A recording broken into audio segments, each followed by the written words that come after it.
In this week's Training Focused, I want to talk about responding to a death scene with a preconceived notion. I know that it would never happen to you. I know you would never do it. That if you go to a scene, you go there with an open mind, with no preconceived ideas of what occurred. I know you would never do that. But there are people out there that do. There's a quote that I don't know who said it, and I'm probably going to get it messed up a little bit. But it goes something like this. We should walk into every scene with our eyes wide open and our mind full of questions and let the facts and evidence guide our investigation. I know, sounds pretty simple, don't it? But what happens many times is we go to a scene, I don't care if you're in law enforcement or if you're part of the coroner medical examiner system, and we think we know what we're going to, so we have a preconceived notion. It's imperative that when we respond with the thought in our mind, I'm going to a call where there's a dead human. It might be believed that it's a homicide. It might be believed by the caller that it's a suicide, but we don't know any of that yet. And it's common for an investigator to get a call. I use this example a lot. Get a call, happened to me, happens all the time, but this is an example I use. It was like 2 a.m. And I get a call that says, hey, there's been a suicide out here on 123 Main Street. A guy hung himself in a garage. All right, so I get there. Officer meets me in the front driveway there and says, yeah, I got a guy down here in the garage. He hung himself. Okay. So I get the paramedics are there as well, and I get almost to the garage, and there's some family standing outside, and I introduce myself and shake their hands, and one gentleman there says, yeah, I found my dad in there. He hung himself.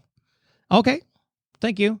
And talked to the family for just a minute and went in with the officer to the garage. And, well, I'd been told 3 times by dispatch, by the officer I first met, and then by family that this man had hung himself.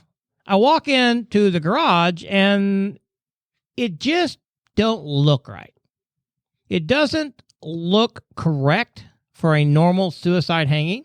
And then when I actually start looking a little bit more, there's more things about the ligature that's around his neck that doesn't fit, that doesn't match, doesn't seem like it should be correct and or even would even cause death.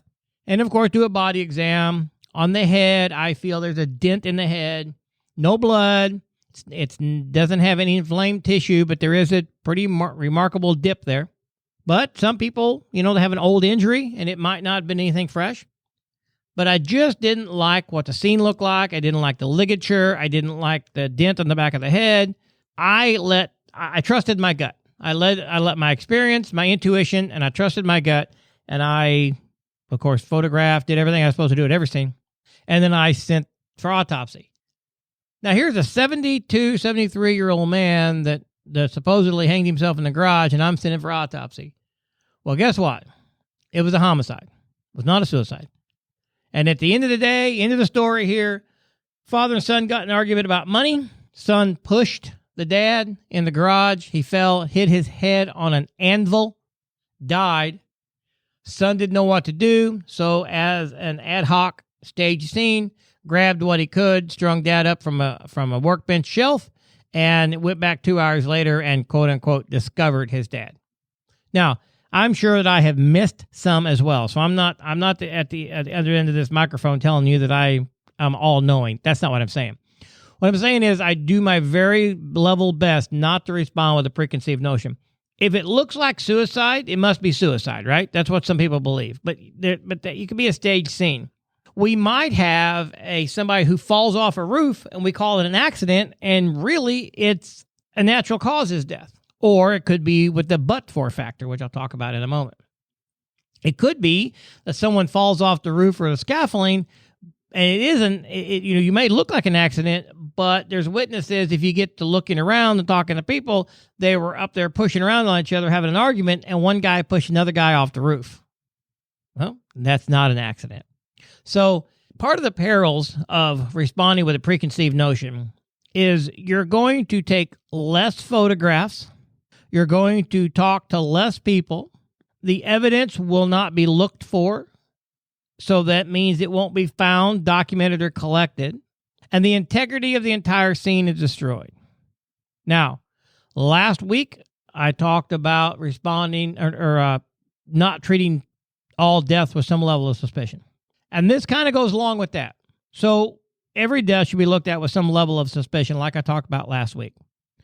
But to that end, we need to look at all death on its face and let the facts guide us, not showing up with a preconceived notion. Just because 89-year-old Papa did not wake up this morning does not mean it's a natural cause of death.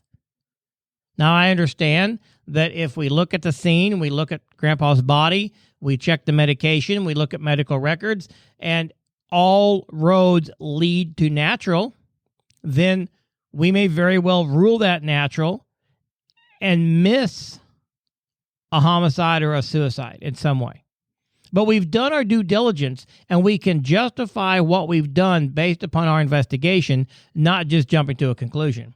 When we jump to the conclusions and investigate it in that way, then the law enforcement officer's reports and or depending if they're there, but and or the coroner ME reports, the report will be written in such a way to support the preconceived notion of natural, suicide, homicide. So if I think that it's a natural cause of death, I'm going to write my report to that direction. If I think that it's a suicide, I'm going to write my report to prove my assumption of suicide. That is incorrect. A narrative should be written documenting the facts, documenting your investigation, documenting your findings, whether it's findings through collection of evidence and the results of laboratory testing, talking to witnesses, autopsies, looking at medical records, doing a social psychological autopsy on someone that might be suicidal. Then the facts start leading you down a path of a conclusion. If we start out with a conclusion, then whether we believe we are or not, if we start out with a conclusion, we will write our narrative to fit that. Because two reasons. One, we're not looking for anything else because we've already pre-decided it. And number two, the way our minds work is if we already know in our mind that this is a suicide, we're going to write the narrative to prove suicide. What should be happening is your investigation should prove it throughout the narrative. So having these preconceived notions before you ever get to a scene will affect the investigation. And that starts from the first arriving officer all the way through the most senior detective or coroner investigator, ME investigator. If you have a police officer that goes to a scene of what he believes is a natural cause of death and he walks into the house, EMS is there, they pronounce him dead, family is there, and it's a natural cause, that's what he's going to think. So he's not going to call anybody else. If he thinks it's a suicide, then he's going to walk in, look at it, and yep, there's somebody hanging from a closet, it's a suicide. So many cases are misdiagnosed, if we can use that word, misled because of preconceived notions. So if you want to be a good investigator, if you want to do your job, do it to the best of your ability, and ensure that you're doing the proper death investigation for the citizens you serve, then as I said in the beginning, walk into every scene with your eyes wide open, your mind full of questions, and let the facts walk you down a path, and then you will come to the conclusion of manner of death in the end. Don't start off with a manner assumption and then find facts to prove your assumption. Hey, if you have not subscribed to the Death Investigator magazine, you need to do that today. This is a free online magazine, comes to your inbox every single month, and it is dedicated to the field of death investigation and all of those supporting roles. Each edition is packed with timely articles, interactive links to videos and audio training, and lots of extra. Articles are written by industry professionals. There's training announcements from various organizations across the country. And best of all, it's focused around our profession and our lives. There's articles in there that not only help you be a better investigator, but there's articles to help you be a better human, to be better in your family, to be better in your finances. This publication is a well-rounded publication that is focused on you. So subscribe today. Go to deathinvestigatormagazine.com and get your first free issue and then one each month thereafter.